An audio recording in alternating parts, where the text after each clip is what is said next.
नमस्कार। आज हम इतिहास के एक ऐसी सुनहरे पन्ने को पलट रहे हैं जहां एक सम्राट की कहानी है, कृष्णदेवराय, विजयनगर साम्राज्य के महान शासक। हमारे पास एक ऑडियो स्क्रिप्ट है जो उनके दौर और उनके असर के बारे में बताती है। और सबसे बड़ा सवाल शायद यही है कि बाबर जैसा शक्तिशाली सम्राट भी दक्षिण के इस राजा से क्यों इतना सतर्क था। तो चलिए कृष्णदेवराय के शासनकाल, वो 1509 से 1529 तक, और उनकी अहमियत को समझने की कोशिश करते हैं। हाँ, और ये समझना बहुत जरूरी है कि कृष्णदेवराय के समय में विजयनगर साम्राज्य अपने चरम पर था। वो सिर्फ एक, आप कह सकते हैं, शासक या योद्धा नहीं थे। उनमें कई गुण थे।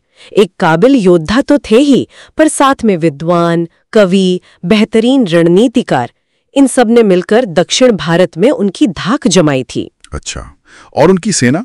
स्क्रिप्ट में जिक्र है कि उस जमाने की सबसे मजबूत और अनुशासित सेनाओं में से एक थी। शक्तिशाली घुड़सवार सेना, विशाल युद्ध हाथी और कुशल तीरंदाज। बिल्कुल। और इसी ताकत के बल पर उन्होंने बहमनी सुल्तानों को हराया और दक्कन के दूसरे राजाओं को भी। हाँ। नतीजा ये हुआ कि विजयनगर दक्षिण का सबसे अमीर, सबसे ताकतवर राज्य बन गया। स्क्रिप्ट तो कहती उनका नाम ही काफी था। और देखिए, यहीं पर बात और दिलचस्प हो जाती है।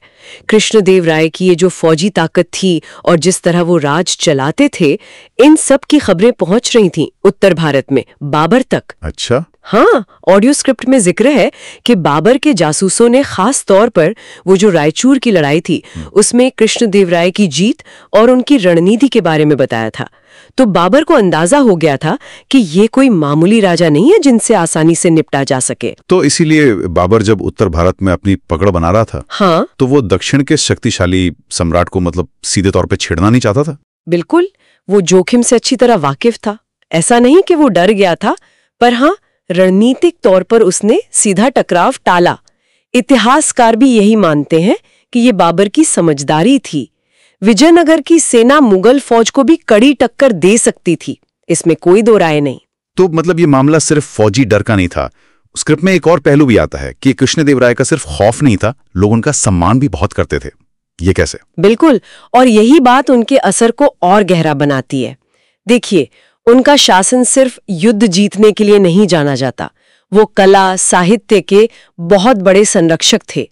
तेलुगु साहित्य का तो स्वर्ण युग माना जाता है उनके समय को, और वो खुद भी विद्वान और कवि थे। अच्छा। उनका जो प्रशासन था वो न्याय और समृद्धि लाने वाला माना जाता था। तो ये सारी बातें मिलकर उन्हें सिर्फ एक विजेता राजा से कहीं ज्यादा बड़ा बनाती थीं।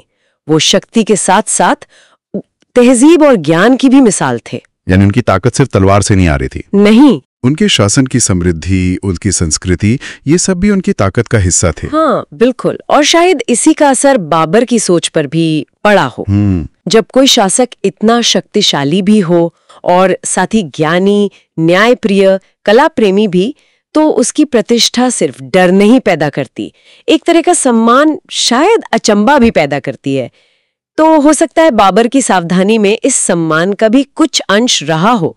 वो सिर्फ एक फौजी खतरा नहीं थे, बल्कि एक स्थापित समृद्ध सभ्यता के प्रतीक भी थे। तो कुल मिलाकर अगर हम देखें, सार यह निकलता है कि कृष्णदेवराय सिर्फ दक्षिण भारत के एक ताकतवर राजा नहीं थे। वो एक ऐसी हस्ती थे जिनकी शोहरत, जिनकी धाक की गूंज दिल्ली में बैठे मुगल बादशाह बाबर तक को भी सोचने पर मजबूर कर रही थी। स्क्रिप्ट उन्हें वाकई एक लेजेंड कहती है, और ये सुनकर गलत नहीं लगता। हाँ, और ये हमें आज के लिए एक बहुत अहम सवाल पर लाकर खड़ा करता है ना? कृष्णदेवराय की शख्सियत में ये जो मिश्रण था, एक योद्धा, एक विद्वान, एक प्रशासक, कला का पारखी, क्या उनके नेतृत्व के इस मिले जुले अंदाज से आज भी कुछ सीखा जा सकता है? खासकर तब जब हम नेतृत्व को अक्सर सिर्फ ताकत या सत्ता के चश्मे से देखते हैं। ये सोचने वाली बात है कि शक्ति और संस्कृति का ये संगम आज क्या मायने रखता है, क्या सिखा सकता है।